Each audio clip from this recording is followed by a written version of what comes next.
Mr. President, I'm coming to the floor today to join so many of my colleagues who've spoken in the last day to encourage bipartisan cooperation on common sense legislation to address the gun violence epidemic that plagues our nation and my home state of Delaware. I want to thank my colleagues, Senators Murphy and Blumenthal, for their unwavering commitment to addressing this very real national crisis. In the aftermath of the tragic mass shooting in Orlando, I've been filled with many emotions, as have so many of my colleagues. Grief for the victims and their families, concern for the city of Orlando, and grief for the greater LGBTQ community across our nation and world.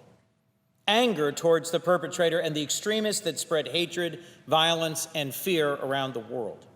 And a powerful, deep-seated frustration that our government, our Congress, this Senate, has not taken needed steps to keep dangerous and unstable individuals from getting access to guns. The atrocity that took place at the Pulse nightclub in Orlando, Florida, was more than just a cowardly act of terrorism and a despicable, violent rampage of hate against our LGBTQ brothers and sisters. It was also an attack on our very freedoms, on our way of life. From the brave first responders and law enforcement officers who rushed to the scene, to the hundreds, even thousands of Floridians who've lined up in the days since to donate blood.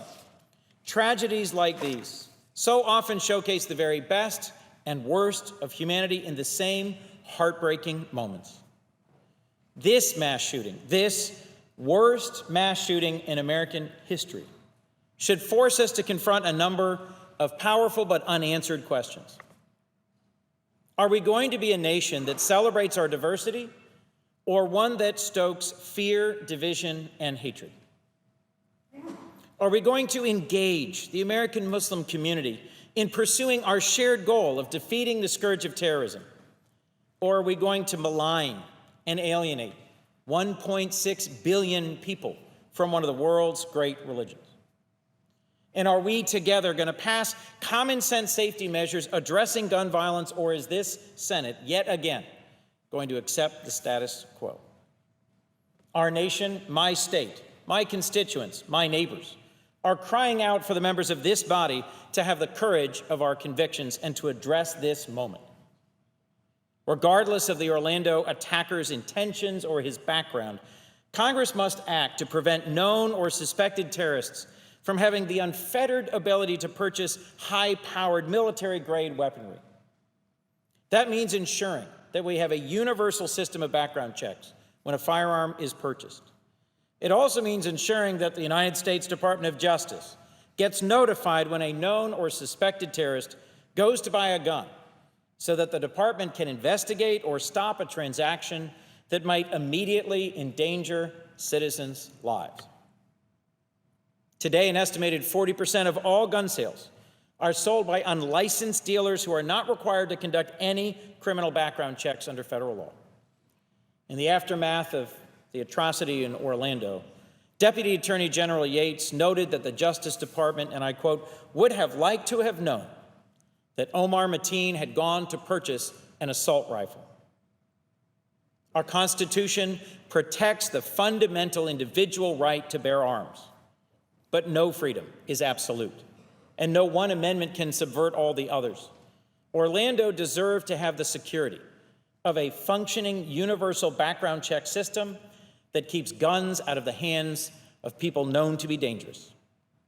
So too do the people of my hometown of Wilmington.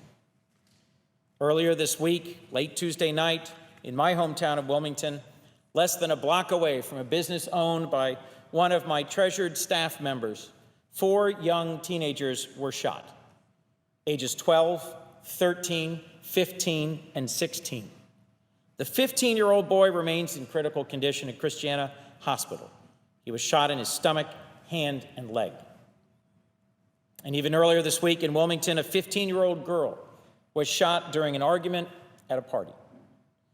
There have been so many instances of gun violence on the streets of my hometown in the weeks and months of this year and last year and the year before that we have become numb to it. We've almost lost count of them. Yet this daily carnage continues in my hometown, in towns all across this country. Orlando deserves the amount of attention it has received as one of the worst mass atrocities in American history. Yet we cannot forget the week-in, week-out tragedies where 1, 2, 3, 4 individuals are shot in what now seems to be, sadly, routine gun violence all across this country.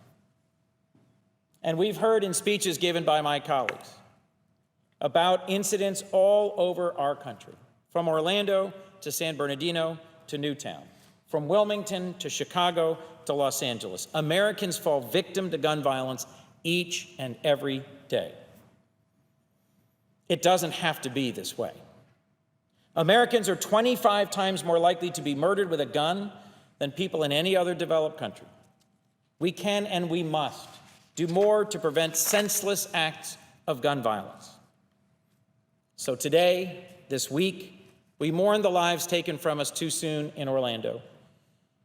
And I mourn, and many of my neighbors and constituents mourn, the lives lost in Wilmington. But we all pray that the families and friends grieving the loss of their loved ones will find strength and purpose in the days to come and will bring encouragement from actions by this Senate. Tragedies like these don't just draw our attention, don't just hold our gaze, don't just break our hearts. They also challenge our values as a nation. In response to the atrocities in Orlando, America's message to the world must not be one of fear and anger and isolation, as some propose. Instead, I think we can and should take action to protect all of our citizens, of any ethnicity, any faith, any sexual orientation, with common sense gun legislation. I am encouraged to know that there have been filed bills that this body will take up and act upon next week, and that my colleagues, Senators Murphy and Senator Feinstein, have been able to submit for consideration by this body. Bills relating to background checks and to closing the terror gap that I look forward to supporting next week when we return. I'd like to thank all of my colleagues of both parties who've advanced proposals or have come to the floor to participate in an important effort to show the people of this country that we can work across the aisle, that we can listen to each other, and that we can, I hope, legislate. And I'd like to specifically thank my colleague, Senator Murphy, for his discipline, his engagement, and his work in an important filibuster to show the people of our country that we are listening, we are paying attention, we are working, and we will soon take action. With that, thank you, Mr. President.